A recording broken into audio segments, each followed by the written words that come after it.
Hi ಗೆಳೆಯರೇ, ನಾನು ಮಂಜುಳ. ವಯಸ್ಸು 30. ನಾನು ವಿಜಯಪುರದಲ್ಲಿ ಇರ್ತೀನಿ. ನನ್ನ ಮಾವ ಸರ್ಕಾರಿ ಕೆಲಸ ಮಾಡುತ್ತಿದ್ದರು. ಅತ್ತೆ ಇತ್ತೀಚೆಗೆ ತೀರಿಕೊಂಡ ಪರಿಣಾಮ ಮಾವನವರು ಒಬ್ಬರೇ ಊರಲ್ಲಿ. ಅವರು ಕೆಲವೊಮ್ಮೆ ನಮ್ಮ ಜೊತೆಗೆ ಹಾಗೂ ಕೆಲವೊಮ್ಮೆ ಹಳ್ಳಿಯಲ್ಲಿ ಇರುತ್ತಿದ್ದರು. ನನ್ನ ಗಂಡ ಐಟಿ ಕಂಪನಿಯಲ್ಲಿ ಬೆಂಗಳೂರಿನಲ್ಲಿ ಕೆಲಸ ಮಾಡುತ್ತಾರೆ. ನನ್ನ ಜೀವನವು ಅತ್ಯಂತ ಅನಿರೀಕ್ಷಿತ ರೀತಿಯಲ್ಲಿ ನನ್ನನ್ನು ಮತ್ತು ಮಾವನನ್ನು ಒಂದುಗೂಡಿಸಿತ್ತು. ಇತ್ತೀಚೆಗೆ ನಾನು ಬೇಸಿಗೆ ರಜೆಗೆಂದು ಮಕ್ಕಳೊಡನೆ ಊರಿಗೆ ಬಂದಿದ್ದೆ. ಮಾವ ನನ್ನ 3 ವರ್ಷದ ಮಗನನ್ನು ಕರೆದುಕೊಂಡು ಹೊಲಕ್ಕೆ ಹೋಗುವುದು, ಅವನಿಗೆ ಸುತ್ತಾಡಿಸುವುದು ಮಾಡುತ್ತಿದ್ದರು. ನನ್ನ ಗಂಡ 15 ದಿನಕ್ಕೊಮ್ಮೆ ಊರಿಗೆ ಬಂದು ಹೋಗ್ತಾ ಇದ್ದರು. ನಾನು ಹಳ್ಳಿಯವಳಾಗಿದ್ದರಿಂದಲೇ ನನಗೆ ಹೊಲದ ಕೆಲಸವು ಬರ್ತಿತ್ತು. ಹಾಗಾಗಿ ನಾನು ಕೂಡ ಒಮ್ಮೊಮ್ಮೆ ಹೊಲಕ್ಕೆ ಹೋಗುತ್ತಿದ್ದೆ. ಮಾವ ನಿವೃತ್ತ ನೌಕರರಾಗಿದ್ದರಿಂದ ಅವರು ಮನೆಯಲ್ಲಿ ಪುಸ್ತಕಗಳನ್ನು ಓದುತ್ತಿದ್ದರು. ಆದರೆ ನಾನು ಯಾವಾಗಲೂ ಮೊಬೈಲ್ನಲ್ಲಿ ಬಿಸಿಯಾಗಿದ್ದೆ. ಸಿನಿಮಾ, ರೀಲ್ಸ್ ಮತ್ತು ಕೆಲವೊಮ್ಮೆ ಆ ತರದ ವಿಡಿಯೋಗಳನ್ನು ನೋಡುತ್ತಿದ್ದೆ. ಆದರೆ ಒಂದು ದಿನ ನಾನು ಆ ವಿಡಿಯೋಗಳನ್ನು ನೋಡುವಾಗ ಮಾವನ ಕೈಗೆ ಸಿಕ್ಕಿಬಿದ್ದು ಸ್ವಲ್ಪ ಮುಜುಗರಕ್ಕೆ ಒಳಗಾಗಿದೆ. ಇದಾದ ನಂತರ ಮಾವ ನನಗೆ, ನೀನು ಬೇಕಿದ್ದರೆ ಮುರಳಿ ಹತ್ತಿರ ಹೋಗು, ಅವನು ಬೆಂಗಳೂರಿನಲ್ಲಿ ಒಬ್ಬನೇ ಇದ್ದಾನೆ, ಅವನಿಗೂ ನಿನ್ನ ಅವಶ್ಯಕತೆ ಇರುತ್ತದೆ ಎಂದರು. ನಾನು ಇಲ್ಲ, ಪರವಾಗಿಲ್ಲ, ಕೆಲವೊಮ್ಮೆ ಒಂಟಿತನ ಎದುರಾಗುತ್ತೆ ಅಂತ ಹೇಳಿದೆ. ಆಗ ಅವರು, ಒಂಟಿ ಜೀವನ ಹೀಗೆ ಇರುತ್ತೆ, ಏನು ಮಾಡೋಕೆ ಆಗೋಲ್ಲ, ದೇಹ ಮನಸ್ಸು ನಮ್ಮ ಹದ್ದುಬಸ್ತಿನಲ್ಲಿ ಇರುವುದಿಲ್ಲ, ನಮ್ಮಷ್ಟಕ್ಕೆ ನಾವೇ ತೃಪ್ತಿ ಪಟ್ಟುಕೊಳ್ಳಬೇಕು ಎಂದು ಹೇಳಿದರು.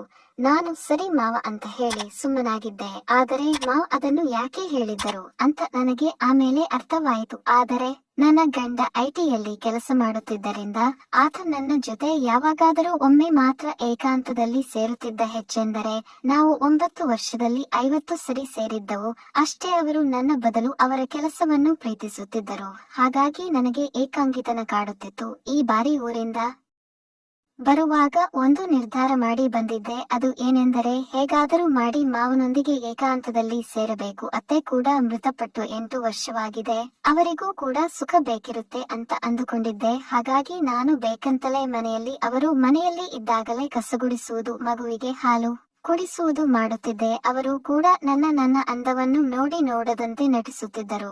ಹೀಗೆ ಒಂದು ನಾನು ಬೇಕಂತಲೇ ಮಾವು ಮನೆಯಲ್ಲಿ ಇದ್ದಾಗ ಬಾಗಿಲು ಮುಚ್ಚದೆ ಜಳಕ ಮಾಡುತ್ತಿದ್ದೆ. ಆಗ ಮಾವ ನನ್ನ ಅಂದವನ್ನು ನೋಡಿದರು.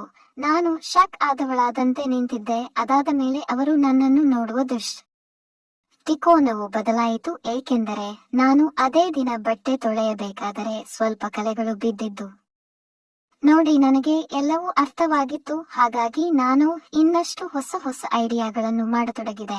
ನಾನು ಅವರಿಗೆ ಮೊಬೈಲ್ನಲ್ಲಿ ಹಳೆ ಸಿನಿಮಾ ತೋರಿಸ್ತೀನಿ ಅಂತ ಮೈತಾಗುವಂತೆ ಅವರ ಪಕ್ಕದಲ್ಲಿ ಕೂರುತ್ತಿದ್ದೆ. ಹೀಗೆ ನಾನು ಹೊಸ ಉಪಾಯದಿಂದ ಆಟವಾಡುತ್ತಲೇ ಇದ್ದೆ. ಒಂದು ದಿನ ನಾವಿಬ್ಬರು ಮಗುವನ್ನು ಕರೆದುಕೊಂಡು ಹತ್ತಿರದವರ ಮದುವೆಗೆ ಹೋದಾಗ ಅಲ್ಲಿನ ರಮಣೀಯ ಸ್ಥಳಕ್ಕೆ ಹೋಗಿದ್ದೆವು.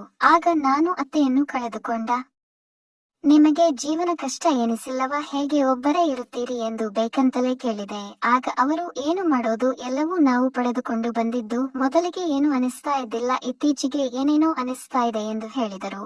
ನಾನು ಅವಾಗ ಇತ್ತೀಚೆಗೆ ಅಂದ್ರೆ ಅಂತ ಕೇಳಿದಾಗ, ಮೊದಲು ನನಗೆ ನಾನೇ ಎಲ್ಲ ಕೆಲಸ ಮಾಡುತ್ತಿದ್ದೆ, ಇವಾಗ ನೀನು ಮನೆಗೆ ಬಂದ ಮೇಲೆ ನನಗೂ ಸ್ವಲ್ಪ ಆಸರೆ ಬೇಕು ಅನಿಸ್ತಾ ಇದೆ ಅಂತ ಹೇಳಿದ್ರು. ಕೊನೆಗೆ ನಾನು ಇಲ್ಲಿ ಬಂದಿದ್ದೆ ನಿಮಗೋಸ್ಕರ, ನಿಮಗೆ ಸಹಾಯ ಆಗಲಿ ಅಂತಾನೆ ಬಂದಿದ್ದು ಅಂತ ಹೇಳಿದೆ. ಆದರೆ ಅವರು ಸುಮ್ಮನಾಗಿ ಬಿಟ್ಟರು. ಮರುದಿನ ಮದುವೆ ಮುಗಿಸಿ ಮನೆ ಕಡೆಗೆ ಬಂದೆವು. ಇದಾದ ಬಳಿಕ ಒಂದು ದಿನ ರಾತ್ರಿ ನಾನು ನೀರು ಕುಡಿಯಲು ಎದ್ದಾಗ ಹೊರಗಡೆ ಹಾಸಿಗೆಯಲ್ಲಿ ಇರಲಿಲ್ಲ. ನಾನು ಮಾವ ಈ ಹೊತ್ತಲ್ಲಿ ಎಲ್ಲಿ ಹೋಗಿರಬಹುದು ಎಂದು ನಾನು ಯೋಚಿಸುತ್ತಿದ್ದೆ. ನಾನು ನೀರು ಕುಡಿದು ವಾಪಸ್ ರೂಮಿಗೆ ಹೋಗಬೇಕಾದರೆ ಅವರು ಅಲ್ಲೇ ಮಲಗಿದ್ದರು. ನಾನು ಯೋಚಿಸುತ್ತಲೇ ಇದ್ದೆ. ಆದದ್ದು ಆಯಿತು ಎಂದು ನಾನು ಬಾತ್ರೂಮಿಗೆ ಹೋದಾಗ ಅಲ್ಲಿ ಮಾವ ಟೆನ್ಷನ್ ನಲ್ಲಿ ಎಲ್ಲವನ್ನು ಹೊರಗಡೆ ಹಾಕಿದ್ದರು. ಆದರೆ ಅವಸರದಲ್ಲಿ ಅವರು ಸರಿಯಾಗಿ ಏನು ಕ್ಲೀನ್ ಮಾಡದೆ ಹಾಗೆ ಹೋಗಿದ್ದರು. ನನಗೆ ಅದನ್ನು ನೋಡಿ ನನಗೆ ಏನೇನೋ ಅನ್ನಿಸತೊಡಗಿತು. ಕೊನೆಗೆ ನಾನು ಬೇಗನೆ ಮೂತ್ರ ಮಾಡಿ ಸುಮ್ಮನೆ ನನ್ನ ರೂಮಿಗೆ ಬಂದು ಮಲಗಿಬಿಟ್ಟೆ. ಆದರೆ ನನ್ನ ಮನಸ್ಸಿನಲ್ಲಿ ಬೇರೆ ಬೇರೆ ವಿಚಾರಗಳು ಬರ್ತಾನೆ ಇದ್ದವು. ಕೊನೆಗೆ ನಾನು ಇನ್ನು ಕಾಯೋದು ಬೇಡ, ಮತ್ತೆ ನನ್ನ ಗಂಡ ಫೋನ್ ಮಾಡಿ ಬೆಂಗಳೂರಿಗೆ ಬಾ ಅಂದರೆ ಹೋಗಲೇಬೇಕು, ನನಗೆ ಅಲ್ಲಿಯೂ ಸುಖವಿಲ್ಲ, ಕನಿಷ್ಠ ಅದನ್ನು ಇಲ್ಲಿಯೇ ಪಡೆದು ತಿರೋಣ ಅಂತ ನಿರ್ಧಾರ ಮಾಡಿದೆ. ಮರುದಿನ ಬೆಳಿಗ್ಗೆಯಿಂದ ಸಾಯಂಕಾಲದವರೆಗೆ ನಾನು ಏನು ಮಾಡಬೇಕು ಅಂತ ಯೋಚನೆ ಮಾಡ್ತಾನೆ ಇತ್ತು. ಆದರೆ ರಾತ್ರಿ ಊಟವಾದ ಮೇಲೆ ಮಾವ ಟಿವಿ ನೋಡುತ್ತಾ ಕುಳಿತಿದ್ದರು. ನಾನು ಮಗುವನ್ನು ಮಲಗಿಸಿ ಹೊರಗಡೆ ಬಂದು ಸೋಫಾದಲ್ಲಿ ಕುಳಿತೆ. ಅಷ್ಟೊತ್ತಿಗೆ ಹಿಂದಿ ಹಳೆ ಸಿನಿಮಾ ಹತ್ತಿತ್ತು. ಅದರಲ್ಲಿ ಮಳೆಯಲ್ಲಿ ಡ್ಯಾನ್ಸ್ ಮಾಡುತ್ತಿರುವ ಸಾಂಗ್ ಬರ್ತಾ ಇತ್ತು. ನಾನು ಕೂಡ ಅದನ್ನೇ ನೋಡ್ತಾ ಇದ್ದೆ. ನನಗೂ ಒಂಥರ ಆಗ್ತಾ ಇತ್ತು. ಆದರೆ ನಾನು ಟಿವಿ ಕಡೆ ನೋಡ್ತಿದ್ದರೆ ಮಾವ ನನ್ನನ್ನು ನೋಡ್ತಾ ಇದ್ದರು. ಆಗ ನಾನು ಅವರನ್ನು ನೋಡಿದೆ. ಅವರು ಮತ್ತೆ ಟಿವಿ ಕಡೆಗೆ ನೋಡ್ತಾ ಇದ್ದರು. ನಾನು ನಿಧಾನವಾಗಿ ಸ್ವಲ್ಪ ಕೆಳಗಡೆ ನೋಡಿದಾಗ ಅವರ ಸ್ಥಿತಿ ನನಗೆ ಅರ್ಥವಾಯಿತು. ಕೊನೆಗೆ ಮಾವನ ಪಕ್ಕದಲ್ಲಿ ಹೋಗಿ ಏಕಾಂತದಲ್ಲಿ ಎಲ್ಲಾ ಆಟವನ್ನು ಆಡಿದೆ. ಆಮೇಲೆ ಅವರು ಎಲ್ಲವನ್ನು ಸ್ವಚ್ಛ ಮಾಡಲು ನನಗೆ ಸಹಕರಿಸಿದರು. ಮಾರನೇ ದಿನ ಮಾವ ನಾನು ಅವತ್ತು ಹೇಳಿದ್ದು ಇದೆ, ನೀನು ಬಂದ ಮೇಲೆ ಇತ್ತೀಚೆಗೆ ನನಗೆ ಒಂದು ಆಸೆ ಬೇಕು ಅನಿಸ್ತಾ ಇತ್ತು. ಆದರೆ ನೀನು ಅದನ್ನು ಪೂರ್ತಿ ಮಾಡಿದೆ. ನೀನು ಇನ್ಮೇಲೆ ಇಲ್ಲಿ ಇರುವವರೆಗೆ ನನಗೆ ಯಾವುದೇ ಚಿಂತೆ ಇಲ್ಲ. ನೀನು ಯಾವುದೇ ಚಿಂತೆ ಮಾಡಬೇಡ, ಇಬ್ಬರು ಹೊಂದಾಣಿಕೆ ಮಾಡಿಕೊಂಡು ಇರೋಣ ಅಂತ ಹೇಳಿದರು. ನಾನು ಓಕೆ ಅಂತ ಹೇಳಿದೆ. ಏಕೆಂದರೆ ಬಹಳಷ್ಟು ದಿನಗಳ ನಂತರ ನನಗೆ ತುಂಬಾ ಸುಖ ಸಿಕ್ಕಿತ್ತು. ನಾನು ಕೂಡ ಖುಷಿಯಾಗಿ ಇದ್ದೆ. ಇದಾದ ನಂತರ ಮಾವ ನನ್ನನ್ನು ಕೇವಲ ಸೊಸೆಯಾಗಿ ನೋಡದೆ ಸ್ನೇಹಿತೆಯಾಗಿ ಮತ್ತು ಆಪ್ತಮಿತ್ರಳಾಗಿ ಕಾಣತೊಡಗಿದ. ಅತ್ತೆಯೊಂದಿಗೆ ಕಳೆದ ಎಲ್ಲಾ ಘಟನೆಗಳನ್ನು ಎಳೆಯಾಗಿ ನನಗೆ ಹೇಳುತ್ತಿದ್ದ. ನಾನು ಕೂಡ ಮಾವನಿಗೆ ಆಟದ ಹೊಸ ವಿಧಾನಗಳನ್ನು ಕಲಿಸಿಕೊಟ್ಟೆ. ಅವರು ಕೂಡ ಅದಕ್ಕೆ ಸಹಕರಿಸುತ್ತಿದ್ದರು. ಮನೆಯ 4 ಗೋಡೆಗಳೇ ಅದಕ್ಕೆ ಸಾಕ್ಷಿಯಾಗಿತ್ತು. ಸ್ನೇಹಿತರೆ, ಈ ವಿಡಿಯೋ ಇಷ್ಟವಾಗಿದ್ದರೆ ದಯವಿಟ್ಟು ಇದಕ್ಕೆ ಲೈಕ್ ಮಾಡುವ ಮುಖಾಂತರ ನನಗೆ ಸಪೋರ್ಟ್ ಮಾಡಿ. ಫಸ್ಟ್ ಟೈಮ್ ನೋಡುವವರು ಸಬ್ ಮಾಡಿ, ಬೆಲ್ ಐಕಾನ್ ಕ್ಲಿಕ್ ಮಾಡಿ. ಹೀಗೆ ಮಾಡೋದ್ರಿಂದ ನಾನು ಯಾವುದೇ ಹೊಸ ವಿಡಿಯೋ ಹಾಕಿದ್ರು ಅದು ನಿಮಗೆ ಫಸ್ಟ್ ಬರುತ್ತೆ.